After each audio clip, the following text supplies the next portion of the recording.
Maayong gabi mga kapaglaom. Ano na sabta sa ato nga pagtuon sa itong leksyon. Ikalipay namo ang pakiguban kaninyo karon nga gabi tungod kay ang ato ang mga original nga mga host ning ato nga programa wala karon sila dinhi, so kauban ako sa ato nga pagtuon ang ato nga Vice President for NDR IEL ang ato ang buotan ng mapalanggaon nga ministro, Pastor Jeremiel Pamunag. Pastor, salamat kayo may gabi kanatong tanan mga kapaglaom. Salamat sa inyong pagtanaw karon og mag-uban mi ni Pastor Joy nini ato ang pagtuon sa leksyon karon nga gabi tungod kay ang atong mga higala usab wala din karon. So salamat kay Pastor Joy no nga kita nagkauban karon nga gabi. Talagsaon ra kayo ning magkuyog mi no. Pila ka mga panahon sa Western pa mi gagkuyog mi karon first time nga kami gyud nga magkauban kaninyo sa ato nga pagtuon sa atong leksyon. Apan sa di patamo padayon sunahan ato mo nang imbitaron ang presensya sa Ginoo aron ihatang gihan sa ato nga pagtuon. Ako gyud Pastor Pamunag sa pagampo. Magampo ta mga kapaglaom. Heavenly Father, as we begin our lesson study for tonight, we invite your presence to be with us. Fill us with your wisdom that all the words we are going to tackle, the principles that will be taken from the lesson will be applied to our life. And doing your work and also following your instruction will lead us to a happy life. Thank you for blessing us, Lord, and hearing our prayers in Jesus' name. Amen. Amen. Okay, nanataron sa ato nga pagtuon mga kapaglaom. Gani ang ato nga leksyon nanata sa ikatrisi na ni Pastor Pamunag. Murag katapusan na ni nining ato nga kwarter. O ang ato nga leksyon naghisgot ni may tungod sa libro sa Marcos. O sa lesson 13 mga kaigsunan, ang uluhan ni The Risen Lord. Kung atong basahon sa memory text, makita kini sa Mark 16 verse 6 nga nagingon. But he said to them, do not be alarmed. You seek Jesus of Nazareth who was crucified. He is risen. He is not here. See the place where they laid him. So kini nga bersikulo mo ni ang kinatibukan sa atong leksyon karon nga simana. Ako ihatag ang Pastor Pamunag ang overview nining ato nga leksyon karon nga simana. Kung lantaw na to mga kapaglaom, nindot yung kaini nga balita. Kay kini mo ay nakapahugyaw sa daghan kay mga tao kaniadto. And even today, mga kapaglaom, kini nga butang nakahatag na to kalipay nga Jesus was risen. So atong nakita mga igsoon nga ang story nagkanayon nga si Jesus mga igsoon na banhaw. O tanaw na to pag-ayo ang atong lesson mga kaigsunan, makita na to nga aduna gayoy dako nga impact niini sa atong pagkinabuhi karon nga katapusan nga kapanahonan. Labi na gyud Pastor Joy o mga kapaglaom sa atong pag lantaw sa mga butang nga maghatag na to og dako kay nga impact sama ni anang adlaw ipapahulay mga kaigsunan. Kay mahisgutan niini nga sugilanon kon unsa ang nahitabo sa diha nga sa Jesus mga igsoon na himo siya nagpahulay siya sulod sa tulo ka adlaw.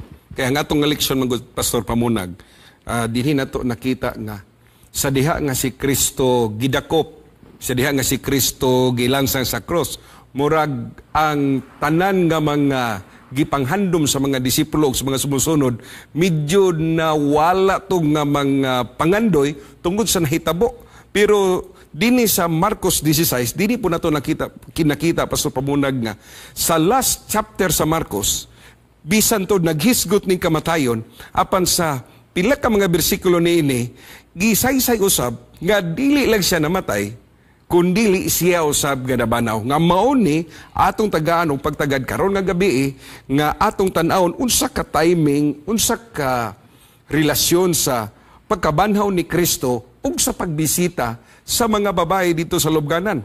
O gani ang ato nga leksyon mga kaigsunan human sa pagkabanhaw ni Kristo sa diha nga ilang nakita si Jesus Christ, mao'y naghatag kanila og kusog ug kaligon. Amen. Nga pinaagi niadto ming samot pa ang ilang kaakig sa pagbuhat sa bulaton sa Ginoo. Og nakita na to Pastor Joy mga kapaglaom nga dili lang kini ang atong tan-awon karon nga gabi, ato pong makita nga ang Seventh-day Adventist Church mula kayo naghatag og dako nga pagtagad sa adlaw sa pagkabanhaw. Kay warag nakita na to nga didto ta na focus pag-ayo sa adlaw nga ipapahulay. Okay, siyempre kung atong dad-on Pastor Pamunag nga ang pagkabanhaw basi ang unahuna nga ang ato ang panglantaw sa adlaw nga ipapahulay basig mobalhin dito sa unang adlaw sa semana nga din ang uban nga mga pagtulunan ilang giisip nga tungod sa pagkabanaw ni Kristo sa unang adlaw sa semana nga mo ilang gihimo nga maoy tigsimba. Pero ato gihapon pasalamatan man kay igsunan ang pagkabanaw ni Kristo tungod kay pinaagi siya pagkabanaw Pastor Pamunag na batunan ang lig-on nga kaluwasan ngadto sa mga katawhan. Sumala sa kong ikaingon ganiha Pastor Joy, mga kapaglaom kining usa gyud ka balita nga sa Jesus na banhaw mao ni nakapahugyaw sa tibuok kalibutan. Og nagtuo ko nga dili lang ang tibuok kalibutan, ang tibuok universe bisan ang langit. Tungod mga kaigsuonan kay mao ni ang dako kay nga paglaom nga niabot sa atong kinabuhi mga igsoon. So karon nga gabi atong dungagan ni pagdiscuss mga igsoon sa mga pipila ka mga gutlo. Okay, dinita sa Sunday mga kapaglaom, ang Sunday dinhi ang subtopic nag-ingon rejoicing in the resurrection. No? Kaya wargi mo naman tong gisa-isa ganaya Pastor Pamunag nga mo'y nakapahugyaw. So ang pagkabanhaw ni Kristo angay nato nga ikalipay sumala sa atong leksyon dinhi. Tungod kay bisan gani ang upat ka libro diha sa gospel, Yes. naghisgot sila mahitungod sa paglansang ni Kristo nga mao gayod ang adlaw sa pagpangandam, dayon ming pahulay si Kristo dito sa lubnganan nga wala siya dito pa lang sa Bernes sa hapon gikuha ang iyang patay nga lawas dito sa cross o gilubong siya dito sa lubnganan o gibutangan og bato o pagkasayo sa unang adlaw sa semana nabanhaw si Kristo. Og ang upat ka gospel ni Pastor Pamunag, wag yun naglalis. Insakto gayod ang ilaha nga saysay, may tungod sa pagpangandam nga di nalansang si Kristo, may tungod sa pahulay ni Kristo dito sa lubnganan, ug sa unang adlaw sa semana, sumala sa ding upat ka mga libro diya sa gospel, nagsaysay nga si Kristo nabanhaw. Mao nang angay nato nga ikalipay, sumala sa atong eleksyon. Kining gisgutan nato mga kapaglaom nga upat ka gospel nga wa gyud masipyat bisan although lahi-lahi silang mga panlantaw mga kapaglaom pero nakita nato nga usar gyud ang ilang tumong ug kini gayon nagpahibalo mga igsoon nga aduna gayoy gitawag pagkabanhaw sa atong Ginoo. So Pastor Joy, nakita nato mga kapaglaom nga aduna tay gitawag nato diri og time reckoning or day reckoning tungod kay si Kristo mga kaigsuonan namatay siya Biyernes sa hapon ug unya giihap na nato na og usa ka adlaw sa time reckoning no. Unya ang Sabado tibuok gabi tibuok adlaw gabi pahuway siya og pagka Sunday morning sumala sa atong leksyon mga kaigsuonan nabanhaw ang Ginoo mga igsoon. Mao na ang gitawag nato og kanang fulfillment sa gisulti ni Jesus nga iyang prediction nga siya ang iyang pagagunubon ang templo sa sulod sa adlaw apan iya kining pabangunon sulod sa tulog adlaw. Ug mao kini ang nahitabo mga kapaglaom usa ni kadako kay impact sa imo ug sa akong kinabuhi ang iyang pagkamatay, ang iyang pagkabanhaw ug ang iyang pagpahulay ug ang iyang pagkabanhaw mga igsoon. Kay balutag unsa mga adlaw na. Kay gani bisag karon Pastor Joy ato nang ginasaulog. No kanang gitawag nila Good Friday. Unya moabot pud siya mga kapaglaom ngadto sa Easter Sunday. So kini nga mga butang igsoon bisan ang tibuok kalibutan bantay gyud ining kamatayon o pagpahulay ni Jesus o iyang pagkabanhaw mga kapaglaom. Ang kanindot ani Pastor Pamunag kining history sa pagkamatay, pagkabanhaw o pagkamatay dito sa lubnganan o pagkabanhaw sa unang adlaw sa semana, mao ni ang makapalig-on kung unsa gyud ang adlaw nga ikapito. Amen. Mo man siya nakahatag sa ligon kay doon na may uban karon nga ang kalendaryo ginailis-ilisan. Doon naman po mga Bible karon nga ingon pasoban ginatampered no, ginadungagan, ginabutangan kay aron lang jud nga masulod ang ilang nga teorya nga ang ikapito mao gyud ang Domingo. Pero naay panahon nga giusab pod ang kalendaryo pero murag nagkayamukat man gibalik. Kay murag dili magsilbi Pastor Joy. Pero wala na usab ang weekly cycle mga kapaglaom. So tungod niini nga panghitabo nga istorya ang pagpangandam nga nalansang si Kristo tuwa siya sa lubnganan o sa iyang pagkabanhaw mas napalig-on ang pagbantay sa adlaw nga ipapahulay. Gani ang atong nga leksyon mga kaigso kung akong basahon dinhi sa Sunday lesson nag-ingon sa dinhi as early as the 2nd century Christians saw significance in the fact that Jesus rose on Sunday. This became the basis for Sunday sacredness, but Is that what the New Testament teaches? So tiyan mo na ako mga kapaglaom, bisan tuod ang ato nga mga kadaghanan nagbantay sa unang adlaw sa semana tungod kay ilag gibati nga mao kanang adlaw nga si Kristo na banhaw apan wala giilisan. No, nakita na to na sa My Journey with God mga Pastor Pamunag sa ato nga series nga nagiskot mahitungod sa adlaw ni papahulay apan wala gayud giilisan. Sa diha na banhaw si Kristo wala nagdeklara ang Ginoo nga mao na ni ang adlaw nga igpapahulay. Nga din ako na banhaw. Gani kung imong basahon mga kaigsunan sa Colossians chapter 2 verse 10 to 12 akong basahon mga kaigsunan ingon siya dinhi, and you had been filled in him who is the head of all rule and authority. In him also you were circumcised with a circumcision made without hands, by putting off the body of the flesh by the circumcision of Christ. Verse 12 ingon dinhi, having been buried with him in baptism, which also were also raised with him through faith in the power of working of God, who raised him from the dead. Ang kamatayon, ang paglubog ni Kristo, ug ang iyang pagkabanhaw, gisusama gihapon Pastor Pamunag sa bautismo, dili sa adlaw nga nailisan mga kaigsunan. So kini siya, moras nakapalikon ni siya Pastor Pamunag. Nakita na to mga kapaglaom no nga kini nga mga explanation mga kaisunan, kini gawas nagpalig-on kanato, nagpasabot ni kanato og nagsulti ni kanato nga ang kamatayon sa atong Ginoo dili gayud makawang nganong giabot pa man og tulo ka adlaw kay aduna ri dako nga reason. Mabasa nato dinhi sa Romans 6:4. Kay kini gihimong usa ka panag-ingnan unya sa mga katawhan nga musunod sa lakang ni Kristo. Nga kung musunod siya sa lakang ni Kristo, moagi sama siya sa mao nga process, gitawag natong symbolikal nga ang tao sa dayang padawat siya magdawat siya kang Kristo, moagi siya mga igsoon sa gitawag natong baptism. O ang baptism mga kaigsuonan usa ka simbol nga murag nag-reflect sa kamatayon ni Jesus Christ, o pag human po natong baptism mabanhaw ang Ginoo, kita pud sama nga nihaw asta sa tubig, wala nay sala og nahimo putang murag bag-o nga kinabuhi mga igsoon, nga wala na tay kanang sala nga atong hinumduman pa. Ug sugod ni ana nindot na ang atong sala mga igsoon. Pero Pastor Joy, walay Bible verse o walay hint bisan gamay na lang sa Bible mga kapaglaom nga gisuportahan nato nga ang Sunday balaan siya o gihatag pod nga usa ka sagrado nga adlaw. Wala gyud. Ang Biblia nagsulti nga ato nang tagaan og gitawag nato og dako nga pagtagad tungod kay kanang adlaw mao ang adlaw nga nabanhaw ang atong Ginoo. Dili kay kana mao ang adlaw nga ang Dios mi pahulay, kun dili kana nga adlaw mao nang adlaw nga siya nabanhaw. So dili siya batawag mga kaigsunan nga memorial of the resurrection ang pagkabalaan sa Domingo, kundi ang gitagaan dinig memorial of the resurrection mao ang bautismo. Nga ang tawo nga nabautismohan nasunod niya ang proseso sa kamatayon ug sa pagkabanhaw ni Kristo. Pagka dito murag ako mabati bitaw Pastor Pamunag every time magwali ko niya ng baptism nga sa diha ang tao magpabautismo, iyang mabati nga giapil siya sa Ginoo didto sa iyang kamatayon. Ug sa diha nga siya na banaw giapil ta sa Ginoo nga dunay paglaom. Mao na nga every time ang tao mo dawat sa Ginoo sa santos nga bautismo, susamang paagi mabati niya ang lig-on ug ang lig-on nga pagtuo nga ang Ginoo namatay unya nabanhaw para alang kanatong tanan mga kaigsunan.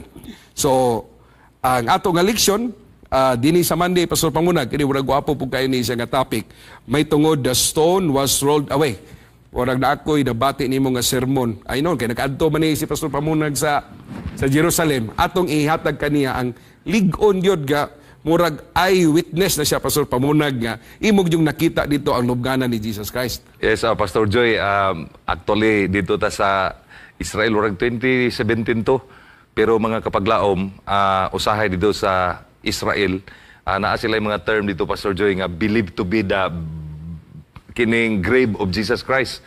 Kay daghan kayong mga grave dito tungod sa kanang tourist attraction niya, makakwarta man po sila ni ana mga kapaglaom. Pero the story behind, wala kita kabalog asa dapit mga igsoon, but within Jerusalem nakita gyud nato, and the Bible is very clear nga si Jesus Christ siya gyud nabanhaw. Kay atong latahon ang Mark 16 verse 7, ang mga kababayen ni atong panahon niya, diri ko ka bantay Pastor Joy nga ni adto day ang mga babaye anang Sabados gabi. Pero naa pa diha ang patayng lawas sa Ginoo, pero pagka Sunday morning sa ilan ng pagbalik, nagkuan sila kanang naghisgot-hisgot, kitsa kay mo paligid sa bato kay perti magdakuha kayo sa nga tanan. So pag abot nila, natingala na sila, mga kapaglaom nga, wala na'y tabon ang maong lungib. Kung ako nakita dito sa Israel, Pastor Joy, dili gudi ay lalim ang mga lubong sa unang panahon kay o ikaw raw sa maglubong-lubong, di pwede. Kay ang bato pa kadakuha gyud unya og matabon dito, dili lalim nga makuha po na sa usa ka tawo lang. Kung dili daghang matawa, ko po nakita nga adunay kamatuoran ini kay kung ang Dios gyud mo'y nagpaligid sa bato. Kay siya man gyud ang atong gitan-aw sa bersikulo. Bisag unsa pa kadako sa bato nga gitabon, maabli gyud ang lubnganan sa atong Ginoo, mga igsoon. Ang akong kalipayan, Pastor Pamunag, ba kay ang unang yun nga ming adto, grabing kaisog. Grabing kaisog ang mga babae. Muna nakita po nato ron ang mga women's ato ding gi-congratulate ang ato ang mga women's karon Pastor Pamunag. No, grabe ang ilang kadasik, ang ato ang insya. Ang mga disipulo asa na kato, mga tinunan. Tinunan, pero kani mga babae atong panimbaya si inahan Ma'am Shirley Bacos ka mo in charge, no nga grabe kayo yun ang mga kababainan karon nga grabe kadasig kay dito padaan sa panahon ni Kristo. Sumala sa imong giingon, ang mga babae mo nagkatog yun dito. Si Ma'am Nimpa, si Ma'am Nimpa Ubos, nga mo po atong sangunan. Asawa sa atong presidente, si Ma'am Maripe. Ma'am Maripe, kay mo man mga bahay na to diri nga mga direktor. So grabe ilang kadasig yun.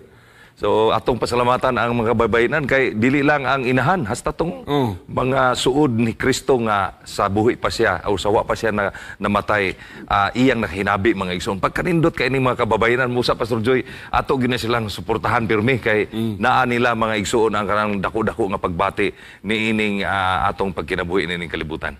Na ay gisaysay distong leksyon ba Pastor Pamunag kay ang sumala sa Bible gipalakaw nga istorya sa mga Parisiyo o sa mga scribes nga nawala ang lawas ni Kristo tungod kay gikawat sa mga disipulo. Kung kita kay manalay sana Pastor Pamunag, kung ikaw mo tan-aw sa rason sa mga Hudi, sa mga Parisiyo, mga scribes, murag dili siya takdo Pastor Pamunag tungod kay gawas ka na iba to, sumala sa mingon nga dili usa ka tawo, gawas pa gibantayan jud tog sundalo. Posible ang mga babayi nakasulod sila dito tungod kay wala ni sundalo. Wala na pud ang bato. So kana mga kaigsunan, dili makredit nga mga issues sa mga scribes and Pharisees nga ang lawas ni Kristo gikawat sa mga disciples aron sa pag-discredit Pastor Pamunag nga siya nabanhaw. Ayaw, gawas pa niya mga kapaglaom, ang mga kababayanan, sumala sa ato ang Bible context nga, dito sila, although ba sila kasulod Pastor Joy, pero ilang gitanaw ang bato o ang mga sundalo gabantay, o ilang nakita nga naa kanunay. Walay makaduol, walay makahimo sa pagbuhat, sa pag-among-among sa lubnganan sa atong Ginoo. Pero mga kapaglaom, nakita na itong sugilanon, nga tungod sa divine intervention, mga kapaglaom, nakuha gyud og ang Ginoo nabanhaw gyud na ang bato nakuha gyud pag-abot sa mga kababayanan, wala na itabon ang maong bato, mga igsoon. And although sa atong leksyon gipahibalota og bisan sa uban nga mga sinulat nga ang mga atheist Pastor Joy, kanang mga tawo nga di mo tuog Ginoo, pero kanang mga historya nila mudawat sila nga ang gilub nga ni Jesus didto pag-abot sa mga kababayanan nga wala na gyoy tao sa sulod or wala na gyud dito ang patayng lawas sa Ginoo. Ang ilang nakit ang katong usa ka lalaki nga nagsuot og puti nga naagaling ko dito nga nagsulti nga kung nangita mo kaniya wala na siya dinhi karon, tuwa na siya padulong sa Galilea. And with other scholars nagtuo sila ni ana. Ang ato nga leksyon man gud Pastor Pamunag sa Marcos nagsulti diha nga dunay kamatayon, dayon gilubong, dayon nabanhaw. Wala lang ni sa ingon nga nabanhaw nga wa siya makiti. No? Kay kumiyong kag nabanhaw, unya wala siya nakiti, posible nga murag gikawat yun siya. Kay buhat lang. Pero ligon kayo ang ebidensya Pastor Pamunag nga wala lang siya nabanhaw nga wa siya nakiti kundi nakitaan gyud siya kung ato nang basahon sa Marcos 16 versikulo 7 nga nag-ingon siya dinhi, but go tell his disciples Peter that he is going before you to Galilee, there you will see him just as he told you. Sa ato pre Pastor Pamunag, wa pa namatay si Kristo, gisulti na didaan sa Biblia, gisulti na dani sa Ginoo nga mabanhaw siya.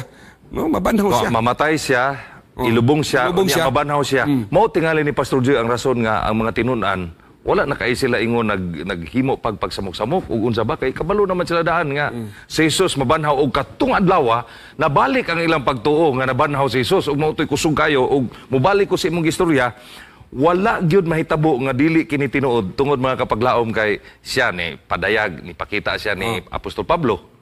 Di ba? Kung mabasa na ito sa Acts, no? 3:15. Makita ni mo diri nga nagpakita siya sa daghang mga tao. Nakita ni mo nga nagpakita po siya dito kang Tomas, katong Doubting Thomas. So, mga kapaglaom, daghan kay mga bersikulos Biblia nga si Kristo humani atong nadungog nga siya nabanhaw og siya gayud wala na diya sa lubnganan nga si Kristo nagpakita, Pastor Joy, sa mga katawhan. Dili lang sa mga tinunan, kundi nagpakita usab siya ngadto sa ubang mga tao dinha sa Galilea, mga kapaglaom. So, unsa idugang nimo diha, Pastor Joy?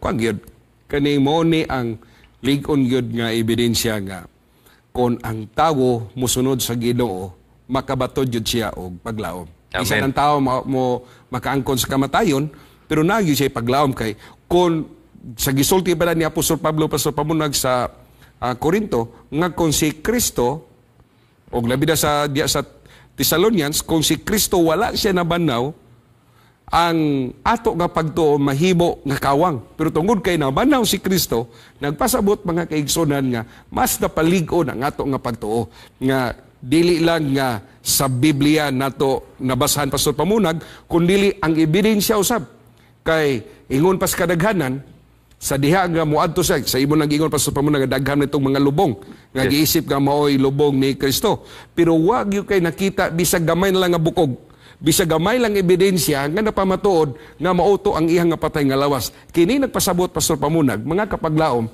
nga ang pagkabanhaw ni Kristo tinuod gayod ngay wa kay makita nga ebidensya nga naibukog nga nabilin o niya gisay-say usab nga nakit-an siya sa iya nga mga disipulo kay nagpakita siya sa diha nga siya nabanhaw. Amen.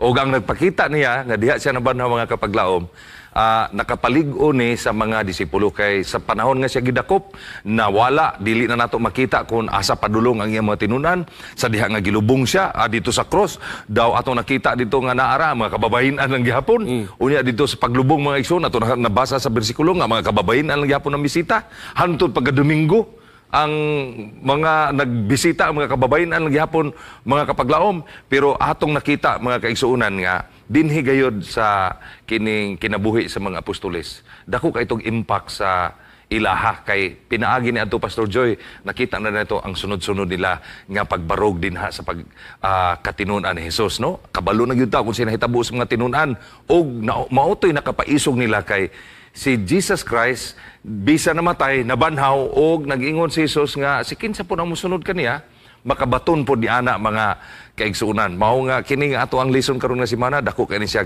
impact usab kanato nga magpalig-on po ni nato Pastor Joy nga bisag unsa day mahitabo di sa ato ang kinabuhi katong giingon nimo ganiya nga naatay mga balatian, nay mga pagsulay sa atong kinabuhi, nay kamatayon, pero nakita nato mga igsoon nga kining sugilanon sa cross mga igsoon o sugilanon sa mga disipulos, makapalig-o nato ni mga kaigsunan tungod kay Jesus na banhaw. Mao na inindot kay nga balita.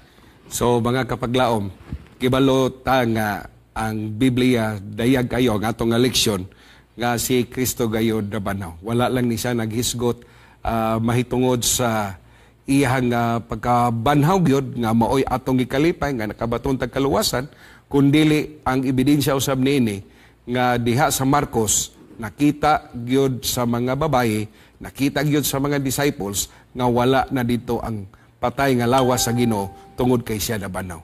Pastor Pamunag, video wala ni taigo kay nga panahon tungod kay human ining ato nga programa napamantay My Journey with God. Akong ihatag ang katapusan nga panapos sa ato ang bisita Pastor Pamunag may tungod sa atong nga leksyon. Akong Usbon mga kaigsuunan, kini nga sugilanon wala gyud bisag gamay nga hint nga ang adlaw nga Domingo gihatagan og dako nga pagtagad labi na gyud nga himuon na siyang balaanon kundili ang adlaw gayud sa iyang pagkabanhaw mao gayud ang kalipay nato tungod kay sa pagkabanhaw ni Hesus ang tanan natong paglaom na pukaw ang tanan nato nga mga ngit-ngit nga mga kinabuhi na tagaan gayo kahayag ug tubag ug labaw sa nga tanan mga kaigsunan mao ni nakahatag kanimo na kog lig-on nga pagtuo bisan taliwala ni ini mga pagsulay sa kalibutan, makabaton tagkahayag o kasiguruhan sa kinabuhing walay katapusan.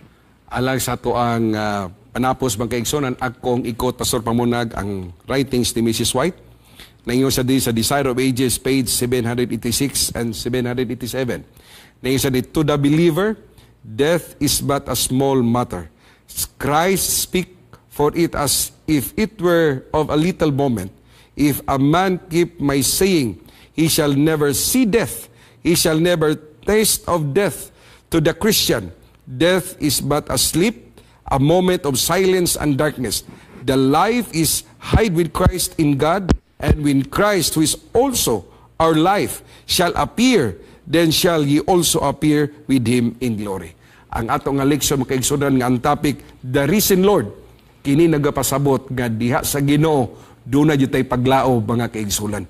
Ang atong pagto, ato lang yung ipunting nga to sa Ginoo kay pinaagi na mga kaigsulan bisag unsa ka mga pagsulay, mga pag-antos, mga problema nga maabot sa atong kinabuhi. Apan ang atong pagto, ato yung kuptan o gisandig sa Ginoo kay si Kristo nagpakita sa lig-on nga ebidensya nga kung kita mosalig o mutuo kaniya, kita usab susamang pagi mabanaw sa ato nga mga kalisod, sa ato nga mga pag-antos kay siya nagasaad nga siya mo balik aron kita yang kuhaon papuyon sa langiton nga puluyanan. Wala na tayo igok kay nga panahon mga kaigsunan, amo mong gidapit alang sa ato nga pagampo. Magampo ta. Dios nga labing gamhanan, salamat kayo Ginoo sa imong paghiuban kanamo sa pagtuon sa leksyon. Kini Ginoong Dios nagpaila nga ikaw ang Dios nga gamhanan nga nabanhaw o nagpakita sa mga tinunan o nasulat dinhi sa Biblia aron sa pagpamatuod nga lig-on gayod ang imo nga mga saad. Ako nagampo Ginoong Dios nga kini nga leksyon maghatag ka namong kalipay nga bisan nutuod kami maka-experience og mga pagsulay, mga problema apan ikaw nabanhaw og nagpakita og ikaw makikauban sa imong mga katawan kung kami ana kanunay nga anak kanimo. Busan ini kagabiyon Ginoo, gidala namo ang amo nga mga kaigsuonan, mga kapaglaom nga ikaw magauban kanila, magalig-on kanila nga bisan sa mga pagsulay magapabilin sila hangtod ikaw mo padayag aron kaming tanan makita sa langiton nga puluyanan. Palangini ang My Journey with God season 5 nga mosunod karon human ining taknas pagtuon, ikaw magapanalangin sa mga nagtan-aw, sa mga speakers ug sa dunay mga bahin nini nga pinaagi ni Ginoong Dios maanda mo sab ang amo nga mga viewers sa imo nga duol nga pagbalik. Salamat kay Ginoong Dios sa imong pagtubag sa among mga pagampo, itugyan amo ni tanan uban sa kapasayloan sa among mga sala. Sa ngalan ug gahom ni Ginoong Hesus. Amen. Amen.